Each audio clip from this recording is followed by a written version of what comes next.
Sis, kamusta? Ito yung reading mo for the whole month of July or kung kailan mo man mapanood ito, Pisces. Lahat naman ng readings natin dito timeless kung nakaka-resonate ka.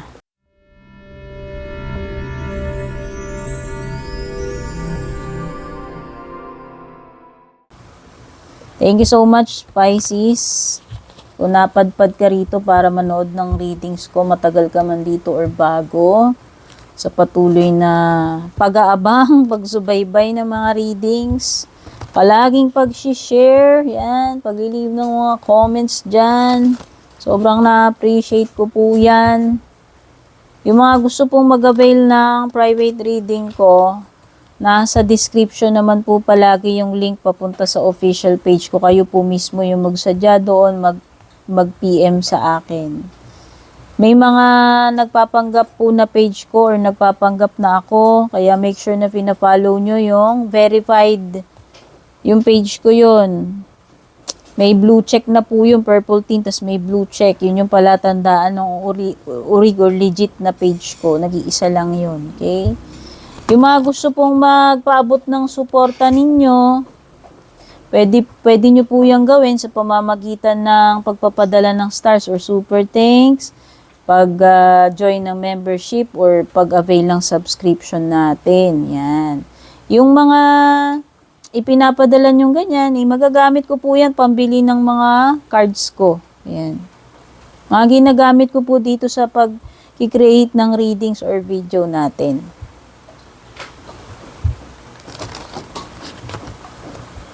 Tignan natin overall energy mo. Pisces, you have Imagine in reversed position. Sige, latag muna natin yung mga cards.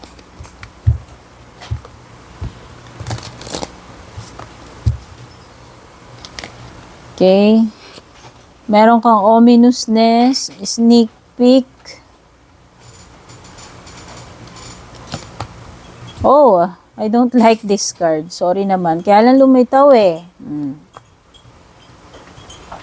Third wheel. Ano ba yan? Mga energies mo namang Pisces. Ano ba yan? So, may mga numbers dito, Pisces. Kung mahilig ka sa numbers, i-dicta ko sa'yo yan. Pwede mong i-pause, i-rewind kung nabibilisan ka sa pagsasalita ko. May number 20, 82, 81, 16, 69, 37, at saka 8. May mga, Okay, sige, mamaya na natin pagchikahan. Ito muna tayo sa Imagine kaso reversed. I think, Pisces, this is yung masyadong malikot na imahinasyon. Oo. Ikaw ito na nag-i-imagine ng kung ano-ano, Pisces. It could be illusions. Okay, pwedeng malayo sa katotohanan, pwede itong sobrang pagde-daydream, extreme.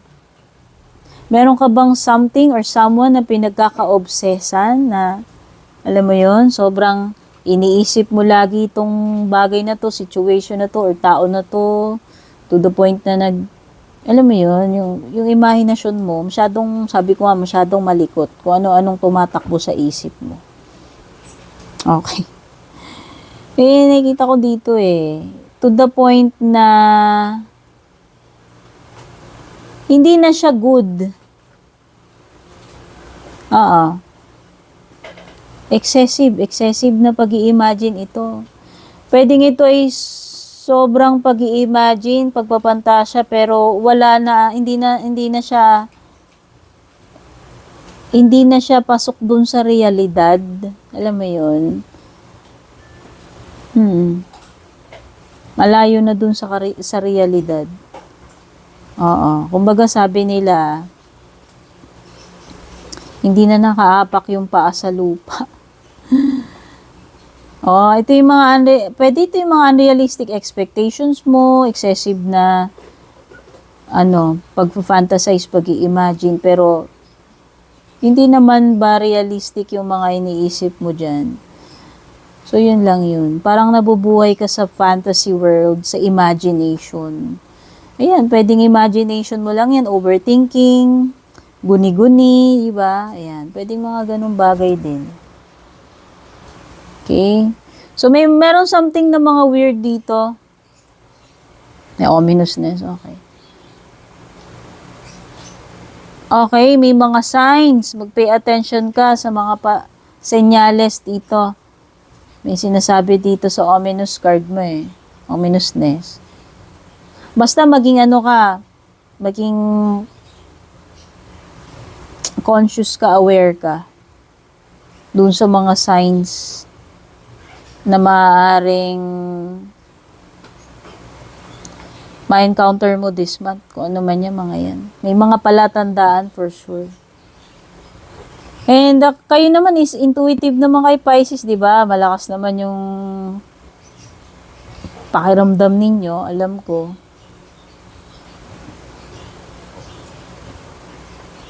Parang may person dito na either ikaw to, minamanmanan ka niya, o ikaw yung nagmamanman dito sa person na to.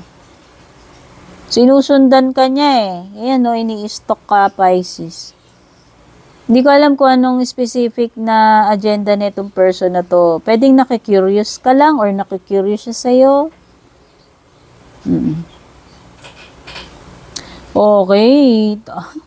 Pwedeng ikaw yan since lumilitaw tong imagine. Di ba sabi ko nga, parang sobrang obsessed mo yata dito sa bagay, situation, or tao na to the point na ayan, to the point na pwedeng ini-stalk mo na siya. Or vice versa, kung hindi ikaw yung gumagawa niyan, kung ikaw man yung ini-stalk niya, tong tao na to.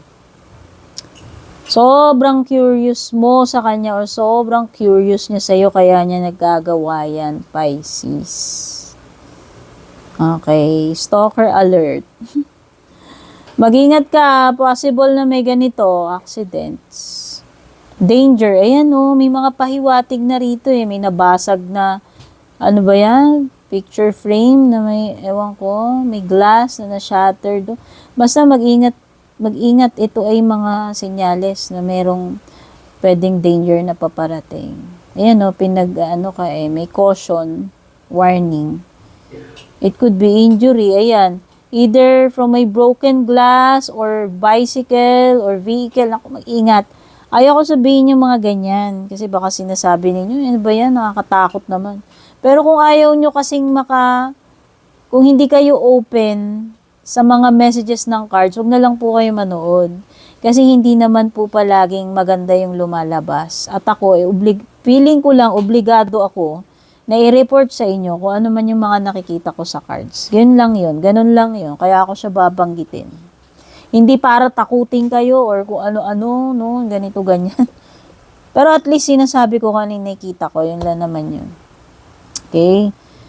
Yung accident na yan, pwede namang hindi ka talaga madisgrasya. Ibig lang sabihin, no, pwedeng may mga aberya lang din.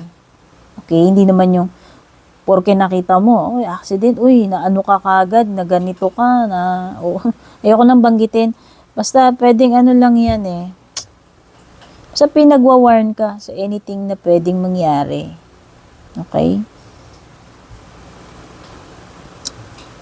Importante na rin yung maging aware ka, prepared, maingat, 'di ba? Pay attention nga daw ayan, 'di ba?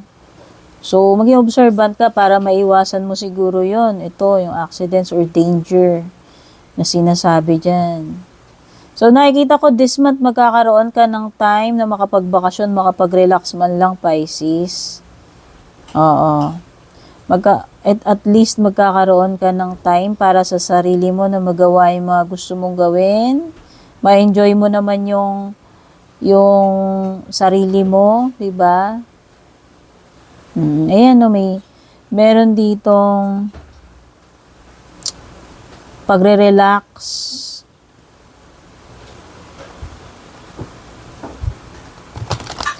Or yung tipong self-care, di ba? Ayan, kasi iiwas ka sa stress eh. Ayaw mo muna eh. Gusto mo lang, matahimik lang na buhay. Ayan, meron ditong peace, tranquility. Ayaw mo muna ng masyadong maraming mga ganap-ganap or maraming mga taong makahalubilo. Basta gusto mo muna, enjoyin mo lang muna itong time na ito para sa sarili mo.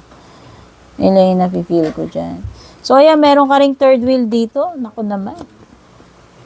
Third wheel. Oh, third wheel, third party, enemy, kaaghaw. Ano man ang tawag mo dyan. Merong pag-flirt energy dyan. Hindi ko alam kung ikaw ba tong... Ewan ko ha. O baka naman si person mo may mga flirt. So may hindi mapagkakatiwalaan din dito, Pisces. Okay? Kasi may enemy na lumilitaw dito eh. Oo. Tsaka may distrust. Okay. Pero kasi itong pagpo-flirt yan, pwede namang hindi ikaw yung flirt, no? Baka sabihin yun, hindi ako yun ha. Siyempre kung hindi ikaw, di wag mo i-claim di nga ikaw eh. Diba? Obvious ba yun? So, pwedeng may magpo-flirt sa'yo. Either way, ikaw yung nagpo-flirt, o may nagpo-flirt sa'yo, o may nagpo-flirt sa jowa mo. Diba? Hindi ko alam. No? So, may ganyan. May pagpo-flirt na lumilitaw eh. Papansin, diba? O baka yung stalker. O, sabi ko nga, pwedeng ikaw yung stalker sa sobrang obsession dito. Kung hindi ikaw, di hindi ikaw. May person na nag-o-obsess sa'yo, nag-i-imagine, nagpa-fantasize to the point na ini-stalk ka niya. And at the same time, pwedeng nagpo-flirt din sa'yo yan. Hindi ko alam. Okay? Kaya lang third wheel. Pwedeng malagay ka sa third wheel. Pwedeng may kakonect yung person na yan. Or pwedeng ikaw yung may kakonect na. Okay? Kaya merong third party situation dito. Okay.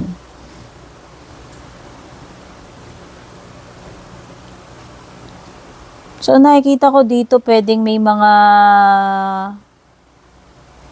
taong maaasahan ka naman, Pisces. Ayan, may makakakampi ka rito. Ayan, may alliance ka eh. Kung sino man to, pwedeng isang tao or pwedeng mga kaibigan mo na talagang loyal sila sa'yo. Pwede mo silang pagkatiwalaan. Okay. Meron kasing pag dito eh, meron ditong something na mapuprove mo kung sino yung mga tao na mapagkakatiwalaan mo or loyal sa'yo, nakaharap ka man, nakatalikod. Okay, may ganong energy.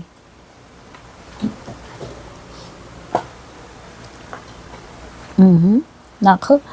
So, Pisces, nakikita ko dito sa bottom ng deck mo, you have the Ace of Cups. You also have Justice card, which is Libra energy. So, may Libra dito. Meron ding pwedeng water sign na kapareho mo. Pwedeng may fire sign at saka earth. By the way, kung mahilig ka sa numbers, Pisces, dikta ko sa yung mga numbers dito sa cards. Pwede mong i-pause o i-rewind. Sabi ko na ba yan? Hindi ko kasi maalala eh. So, sige, 20, 82, 81, 16, 69, 37, or 8. Kung hindi ko pa nabanggit yung mga numbers, baka kasi redundant na nasabi ko na. Sorry naman, hindi ko siya maalala. Naniniguro lang. So, Pisces, nakikita ko merong offer. Ang ganda. May marireceive kang maganda this month. Material or spiritual blessing ito. Or offer. It could be romantic. Kasi Ace of Cups yan eh.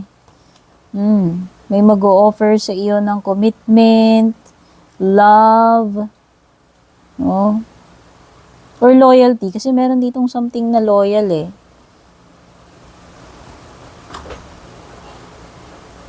Wow, in fairness, Pisces. Life will be fair para sa iyo ngayong month na ito. Nakita mo yung justice. So, good karma ka ngayon. Nakikita ko na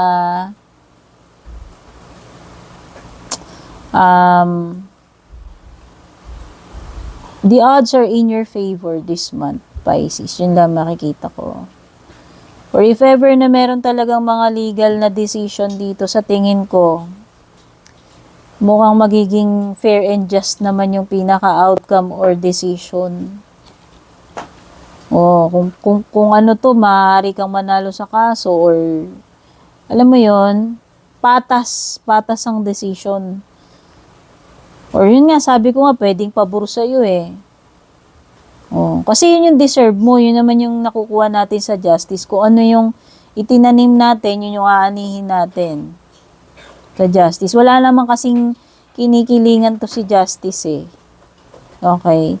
So sa tingin ko, kung makakuha ka man ng maganda dyan, bumalik man sa'yo yung maganda, yun yung itinanim mo. Kaya yun yung aanihin mo this month, Pisces. Okay? So pwedeng ito yung mga legal matters, legal documents, anything na legal na proseso na pwedeng pagdadaanan o kailangan mong gawin. Pwede rin itong major decision. Okay? Kasi si si Justice eh. Basta kung ano yung deserve mo, yan yung makukuha mo this month. And ang nakikita ko papabor sa'yo, ibig sabihin magiging patas yan para sa'yo, hindi papabor. Kasi sabi ko nga, walang kinakampihan, kinikilingan yan eh. Good karma, in short, Pisces, kung ano man yan. You will get what you deserve. Oo, nakikita ko rin, Pisces, kung may mga utang sa'yo, baka may magbayad na. Or baka makabayad ka na, kung ikaw yung may utang. Meron something dito na mababalance eh. Yes. Babalik na sa kaayusan, mababalanse na uli. Magiging pantay na uli. Expect na kung may natulungan ka before, tatanawin nilang utang na loob yun or vice versa kung ikaw naman yung natulungan. Ibabalik mo yun yung itinulong sa'yo. Yung nakikita ko rito Equal give and take to. So if this is a relationship na paparating sa'yo, kasi parang may paparating na bagong person or relationship or rekindling, kung rekindling man yan, kung may makikipagbalikan. Nakikita ko na magkakaroon na ng equal give and take dito sa relationship ninyo. Okay. Pwedeng yung iba dito, LDR kayo na itong person na to. Pwedeng foreigner, pero pwede rin naman kalahi mo, pero magkaibang lugar lang. Long distance relationship. Okay. Pwedeng hindi pa kayo nakikita, or kung may plano kayo, pwedeng hindi pa matuloy yung plans na makapagtagpo kayo na itong person na to. Pwede rin may delay when it comes to travel, kung may mga pinaplano ka o nakaschedule ka na travel.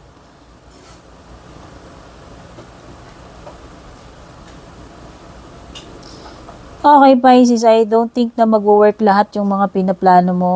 Meron ditong something na pwedeng hindi siya maging successful yung outcome with the Three of Wands reversed.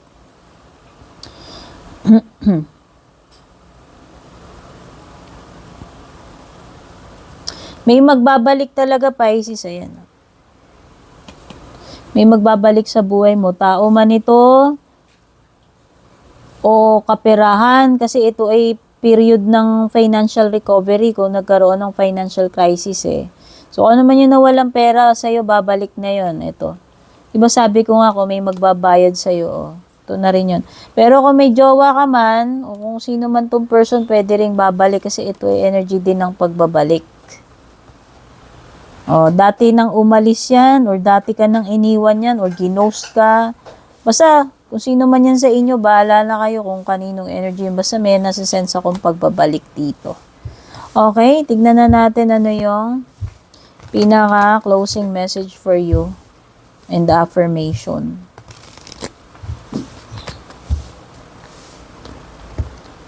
Ostara, the white hair will cross your path, enlightening you with a sense of trust and belief that things will be more beautiful from this day on. Wow! Ang ganda ng mensahe sa'yo. Narinig mo yun, Pisces. Magmula ngayong araw na to, things will be more beautiful. So this month, expect mo na yan na paparating na yung magagandang changes. Mas better itong month na to kumpara nung nakaraang buwan or nung mga nakaraang months. Rejoice in knowing what is to come. Basta may something na maganda pa parating sa ito, yun yung blessing na sinasabi ko. And step forward into the new, leaving all your fears and worries behind. The white hair will guide you through this time, enveloping you in magic and mystery. Whatever that white rabbit symbolizes, Pisces. Pwede namang hindi literal na white rabbit yun. Basta, magko-cross ng path mo yung rabbit na yan. It's a symbol na yun yung sign na from now on, magiging maganda na yung mga paparating. Okay, affirmation, I am guided and receive more beauty in my life. Ay, ito na nga yung marireceive mong blessings, diba? So, sa tingin ko, ang gaganda ng mga blessings na paparating sa'yo, Pisces. So, yan yung pinaka-reading mo for this month. Sana makatulong sa yan. Thank you so much for watching. Take care, babush.